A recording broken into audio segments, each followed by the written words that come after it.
From the Library of Congress in Washington, D.C.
This is a battlefront. A battlefront like no other in the long history of mankind's wars. This is an air front.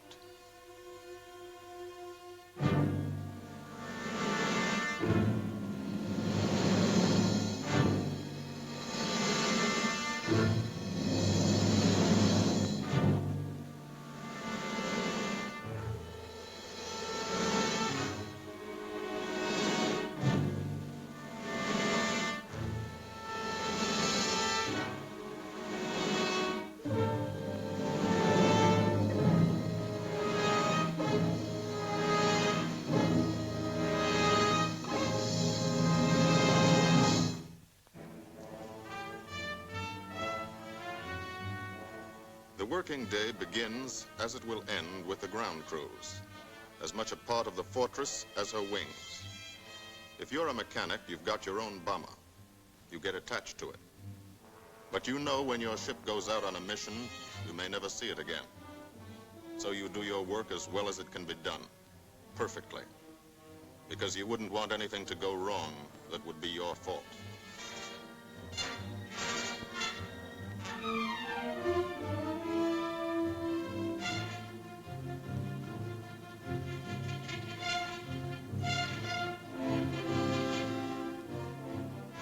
Today, the bombs will be taken from these bomb dumps somewhere in England and delivered to specific points in Wilhelmshaven, Germany.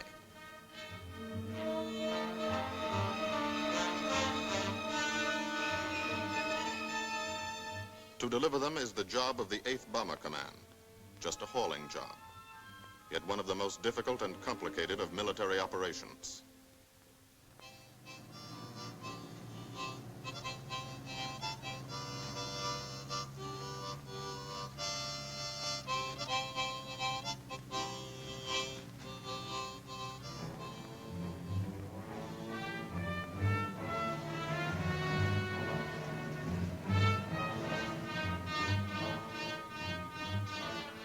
General-purpose demolition bombs, impact velocity as high as 750 miles an hour, pierce 5 inches of armor plate, destroy a factory.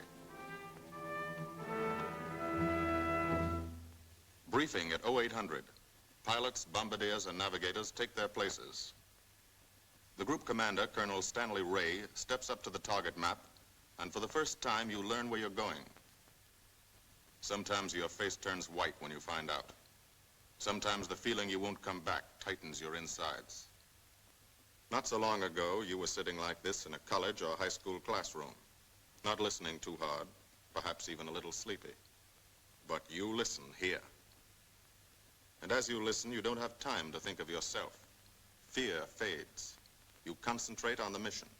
Type of formation, assembly point, 0 hour, route to target, weather, enemy fighters, enemy flak, route back home.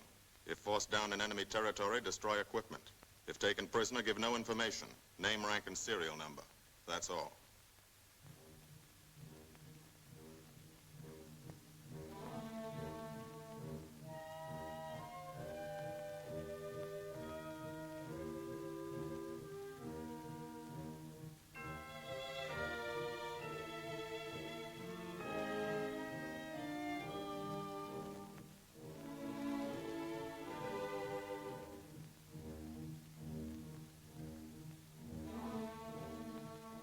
These are the passengers with one-way tickets.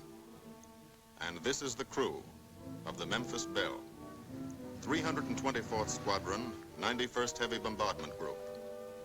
Just one plane and one crew in one squadron, in one group, of one wing, of one Air Force, out of 15 United States Army Air Forces. Well, fellas, we've never had an easy ride over there yet, and today won't be any different. No escort except unfriendly, so keep your eyes peeled. Don't get excited and yell when you're talking on the intercom. Save your ammunition and make your shots count. And let me know what goes on back there, Quinlan. Yes, sir. Stay on the ball, gang, and she'll bring us back like she's always done. Okay? Let's go.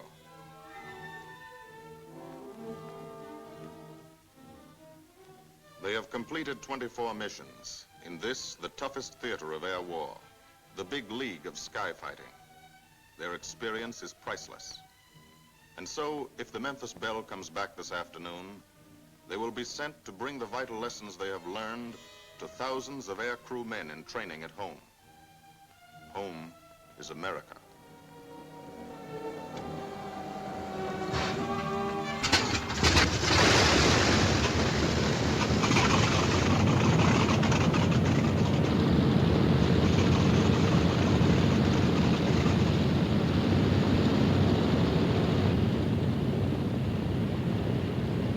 This is a battlefront, like no other in this or any war. No monster armies, no booming cannon. Only the roaring engine sound of the bombers pounding through the quiet English countryside. This is an air front.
The wheels of the Memphis Belle leave the soil of England for the 25th time.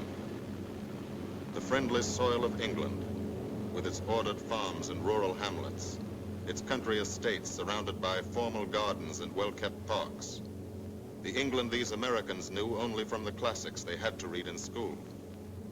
The England of the towns and cities, whose people have defended their island's freedom for over 1,000 years. But today, their countryside has changed.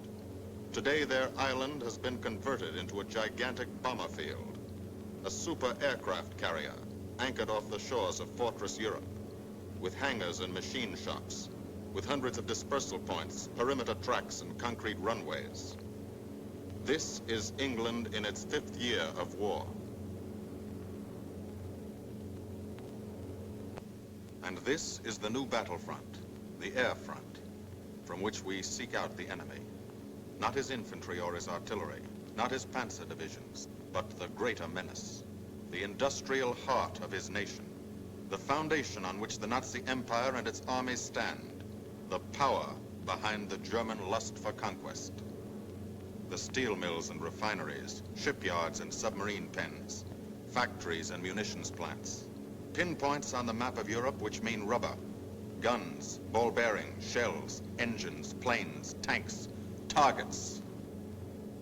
Targets to be destroyed. And these are the destroyers, each with a belly full of bombs, and 10 men like the crew of the Memphis Belle. Pilot Captain Robert Morgan, industrial engineer from Asheville, North Carolina. He's flown this ship across the Atlantic. The other pilot, Captain Jim Verinis, business administration student at the University of Connecticut. Radio operator and gunner, Sergeant Bob Hansen, construction worker from Spokane, Washington. Navigator, Captain Chuck Layton, chemistry student at Ohio Wesleyan. Engineer and top turret gunner, Sergeant Harold Locke, from Green Bay, Wisconsin. Used to be a stevedore. Besides keeping the Belle in order, he covers the sky above. Tail gunner, Sergeant John Quinlan of Yonkers, New York. Clerked for a carpet company, but he quit December 8th, 1941. Ball turret gunner, Sergeant Cecil Scott. Pressman for a rubber company in Rahway, New Jersey. Pilot to crew, 10,000, put on oxygen. They're climbing higher now, 300 feet a minute. The strain on the planes and on the men is mounting. The rest of the crew, Bombardier Captain Vincent Evans, operated a fleet of trucks in Fort Worth, Texas. Waist gunners, on the right, Sergeant Bill Winchell, chemist for a paint company in Chicago. And on the left, Sergeant Tony Nastal, used to repair washing machines in Detroit when he was a kid. Now he's 19 and has 2 Nazi fighters, confirmed.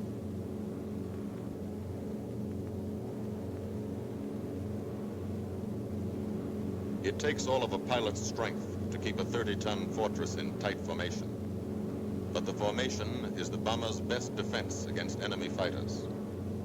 The planes are deployed to uncover every gun, stepped up and down, echelon to the right and left, arranged to overcome the danger of gunners firing into friendly ships, arranged so concentrated cones of fire from the caliber 50 machine guns cover the sky for 1,000 yards in every direction.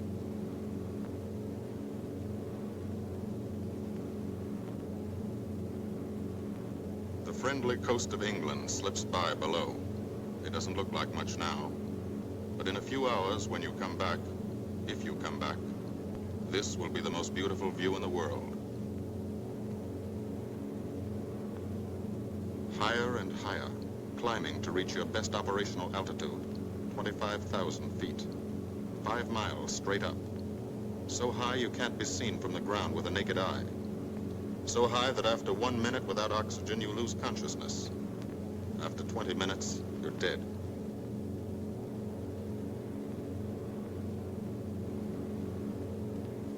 From now to the target, you go about your routine duties, plot your course, check your equipment, and wait, and think. Higher and colder. Temperature 40 degrees, below zero. Take off your glove and you lose some fingers. You look out at the strange world beyond, reflections in plexiglass, like nothing you ever saw before, outside of a dream.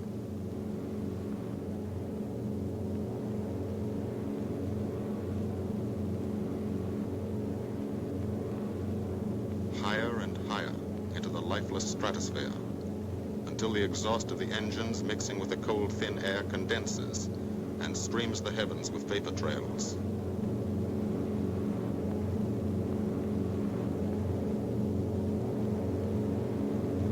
To the men in the ships, they're far from beautiful, for they point like beckoning fingers to the formation, signposts in the sky for the enemy to spot us.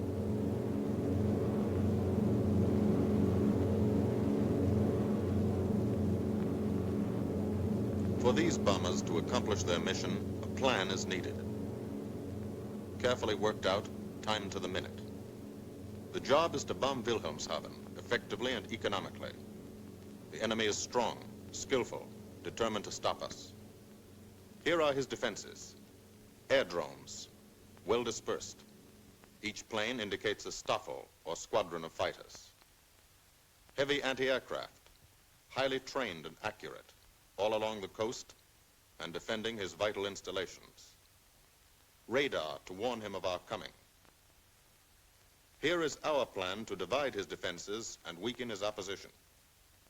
At 13:30 hours, shortly after takeoff, 6 groups of planes will be heading toward the enemy coast from 6 directions.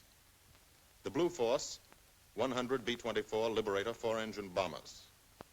The White Force, 300 B-17 Flying Fortresses. The Green Force, 300 B-17s with an escort of 6 squadrons of P-47 Thunderbolts.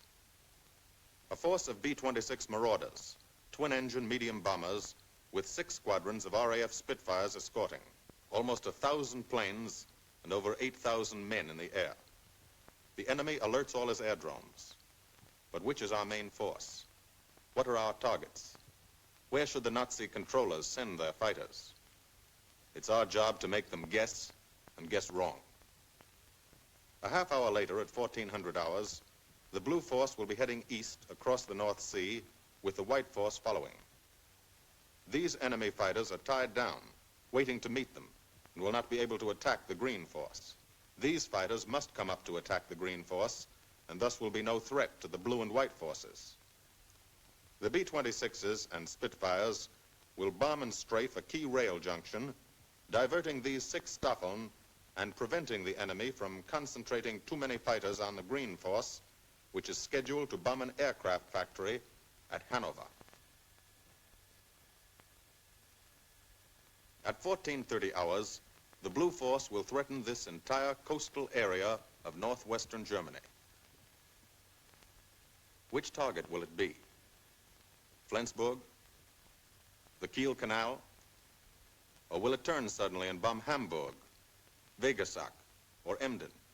Actually, it carries no bombs at all. It's a decoy and keeps the fighters from the northern area busy while the White Force, the main effort, heads for the submarine pens of Wilhelmshaven.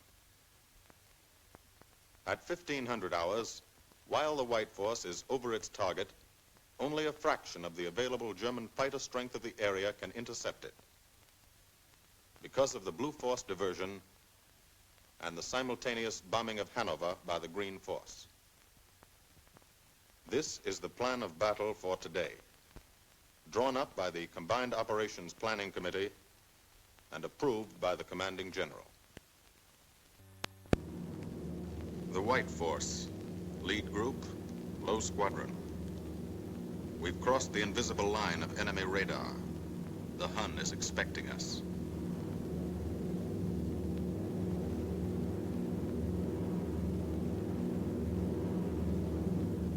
Steel helmets go on. Watchful eyes strain. Tight formations are held tighter still. Tense gunners more alert because here it comes. The enemy coast. From up here, it looks the same as any other.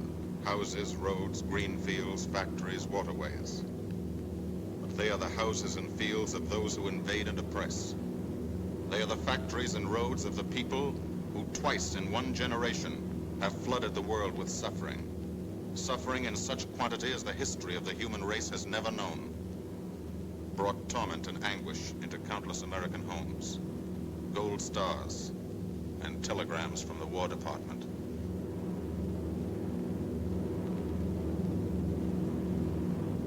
The first flak, just harmless-looking, silent puffs of smoke. Only each puff is a shell exploding, throwing shrapnel around the sky.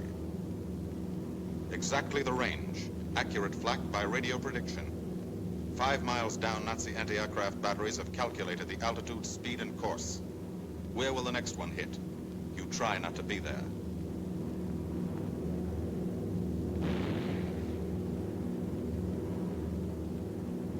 The docks and submarine pens of Wilhelmshaven.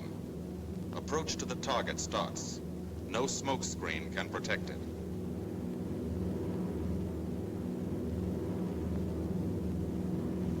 Now the enemy knows the path of your approach and walls that path with a flak barrage. But you fly right through it. Flak so thick you can get out and walk on it.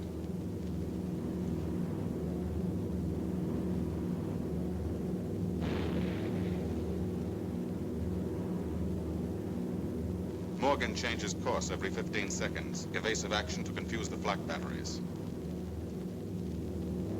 Bomb sights set for correct altitude and speed. Bomb bay doors open. The bombing run begins. Pilot to Bombardier. Okay, Vin, you've got it.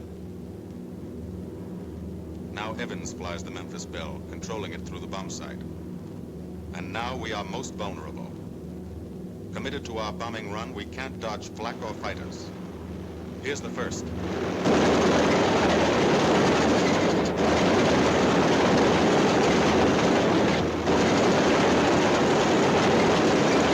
Top turret fires at it. Evans must ignore the battle. Crosshairs lined up on target. Adjustments for wind drift made.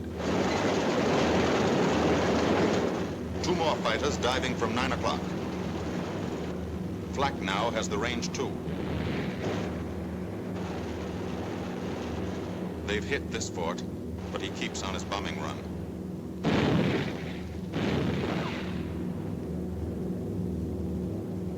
As lead bombardier, Evans's aim must be good. Every other ship in the group will drop its bombs when he drops his. Now one pointer on the bomb site moves toward another stationary pointer. The instant they touch, bombs will release.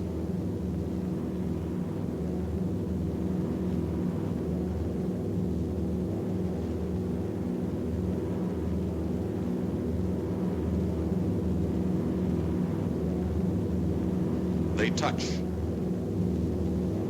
Bombs away.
The first half of the mission is over, the easy half. Now to get home.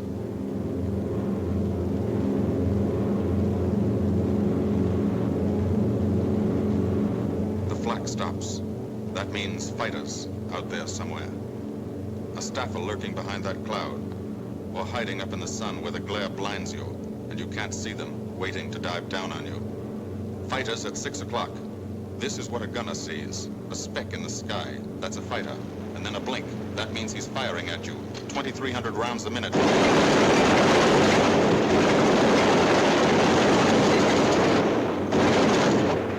In a running battle, one of the most important instruments is the interphone. There's 4 of them. 1 o'clock high. They're coming around. Watch them. 2 fighters, 6 o'clock up, coming in. Diving out, Chief. B-17 in trouble out at 2 o'clock, watching. Got an engine on fire.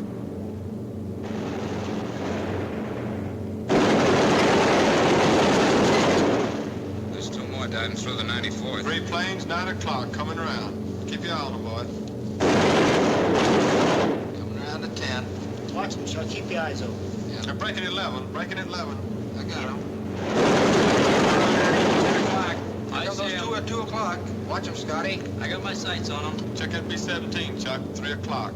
Loader smoking. Fighters, 10:30, coming around. Those 10:30 upper or lower? The sun. B-17 out of control at 3 o'clock.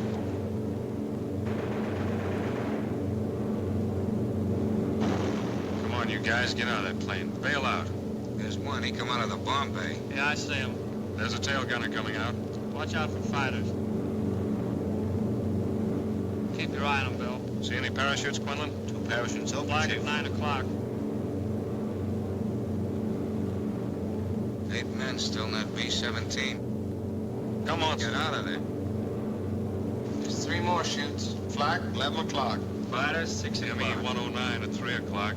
Keep after him, Winchell. I see him. I'm on him.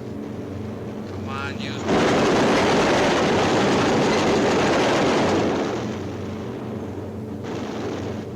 I got him. Quinlan, confirm that fighter. He got him, Chief. Look, he's bailing out. Don't yell on that intercom. Fighters, 10 o'clock. Watch those 2 at 12, Van. They're coming in. They're coming in, Scotty. Get that ball turret on him. Save the ammunition as much as possible.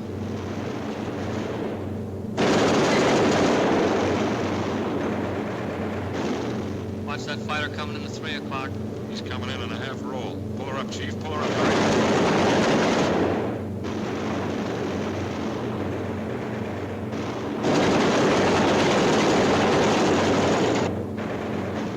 This fortress is hurt. Engine on fire, losing airspeed and altitude. Drifting into the flak, alone and helpless. A straggler. In a minute, Nazi fighters will swarm in like buzzards for the kill. You can watch, but you can't go down to help. You keep your formation.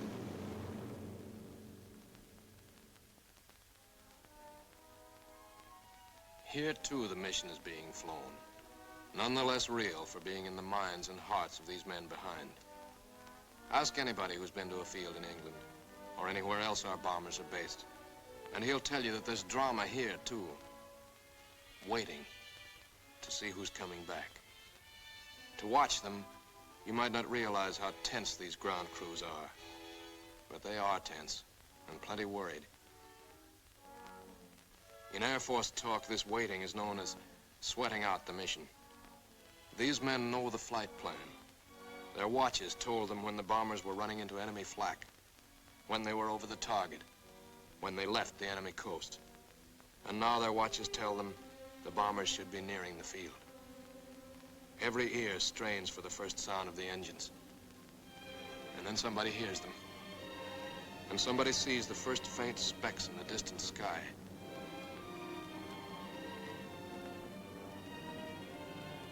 Every face turns to see and count.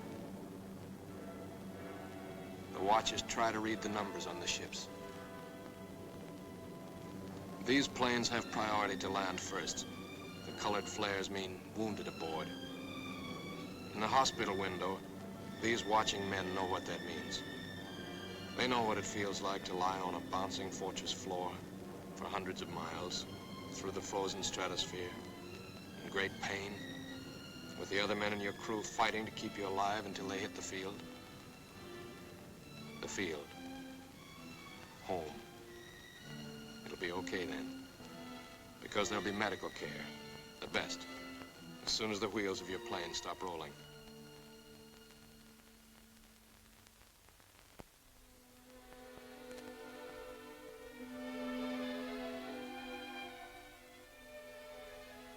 Head wound. Concussion. 20mm cannon shell exploded in his radio compartment. Shock. Internal injuries. He'll be all right, though. Flak burst scattered flying shrapnel. He's full of steel splinters. This pilot's leg is not a pretty sight. Neither are the docks at Wilhelmshaven. These men will all get the Purple Heart. And this man, too, posthumously.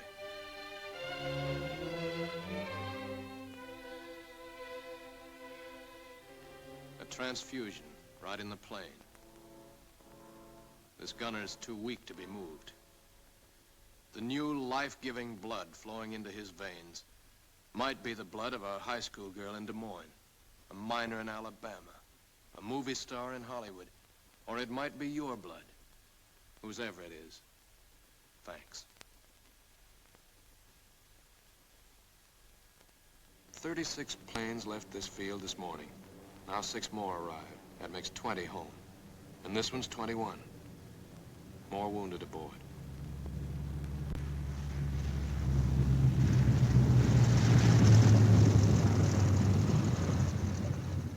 "22, coming in with his left inboard engine dead.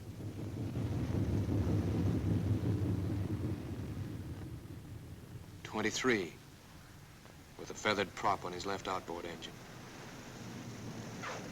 24, Southern Comfort, with a chunk of tail gone.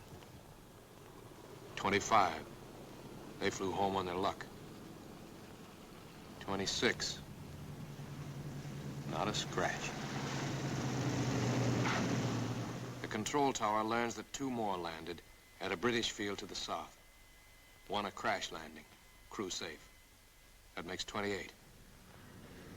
29, a rough landing, but her pilot's badly hurt. It's a wonder he brought her back at all.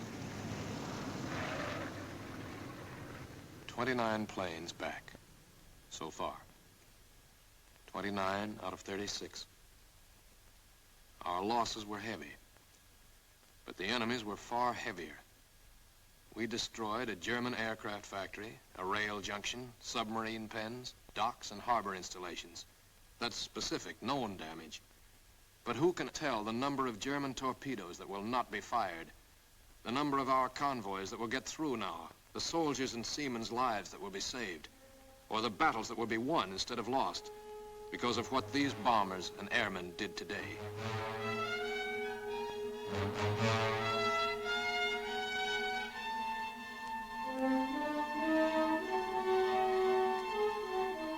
Pilot and tail gunner. They can laugh now. Fire on the inboard engine did this. Flames streaked back and burned the stabilizer, too. Another crew luck brought back.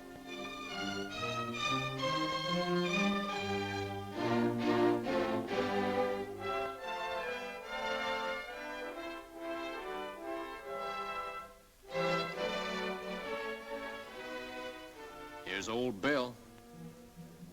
A pretty good airplane when it took off. Lost its nose, lost its navigator, bombardier wounded, top turret gunner and pilot hit, hydraulic system shot out, no brakes, no flaps, but old Bill came back.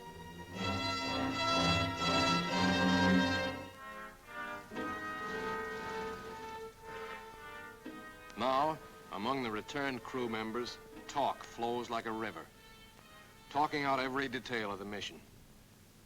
These are the faces of combat, faces of Americans who have watched their comrades die, faces that can never forget the enemy, and they're in no mood to have their picture taken.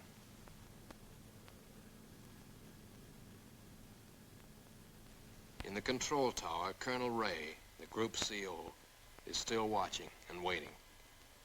And then he spots the last flight. 3 more planes.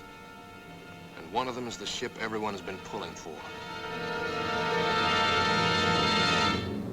The Memphis Belle. The last few miles of this trip have been a joyride. The strain is over. They can leave their guns now. Now they know they're going to go home. To Spokane, Green Bay, Asheville, Detroit, Chicago, Fort Worth, and Yonkers.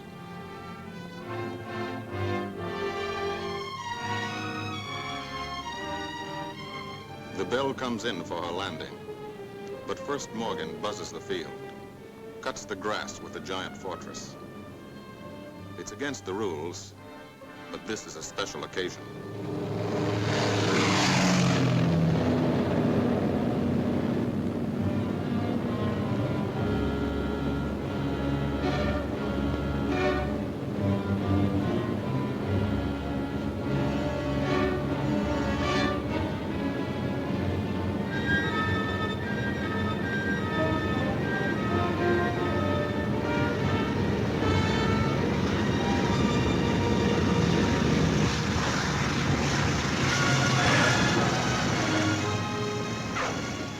Of the Memphis Belle come back to the soil of England for the 25th time.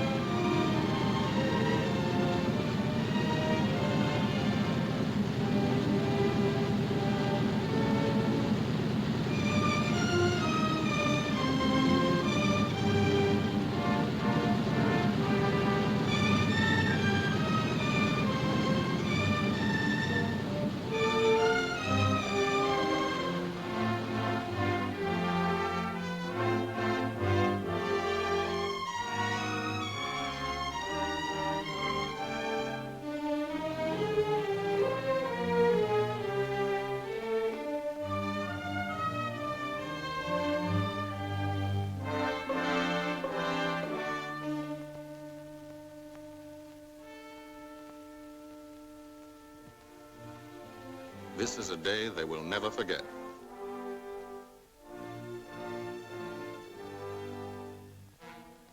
Another great day soon after, Brigadier General Hansel visited the field and presented the Distinguished Flying Cross to every member of the crew.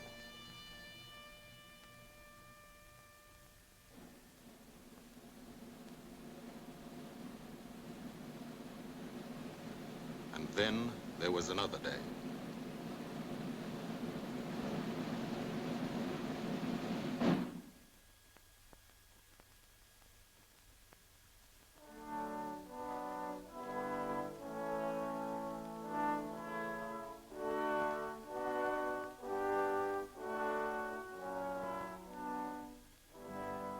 Their Majesties, the King and Queen of England.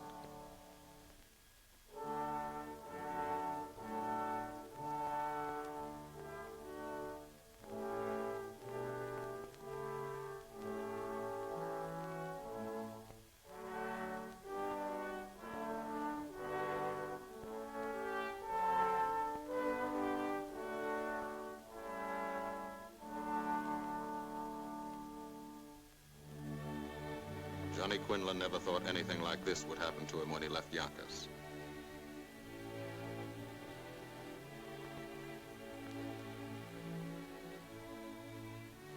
The ground crew were a little self-conscious about being dressed in fatigues, but the Queen thought they were very nice.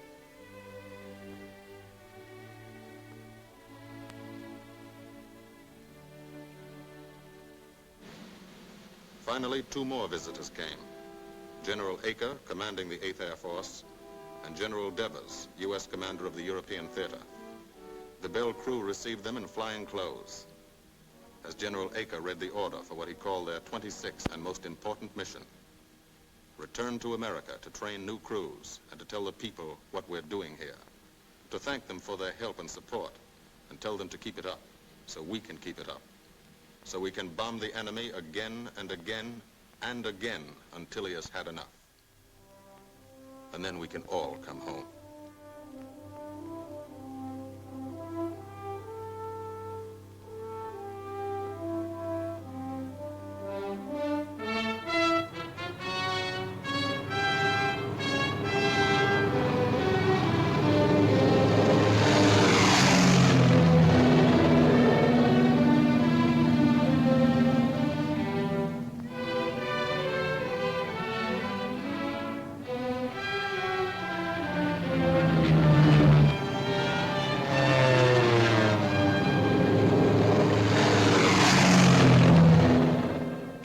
The 8th Air Force, who are now flying deep into Germany, bringing destruction to targets almost 1,000 miles from their bases.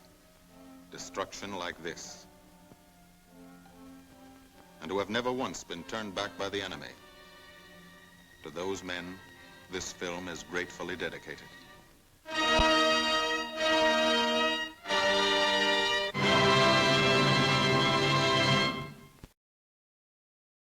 This has been a presentation of the Library of Congress. Visit us at loc.gov.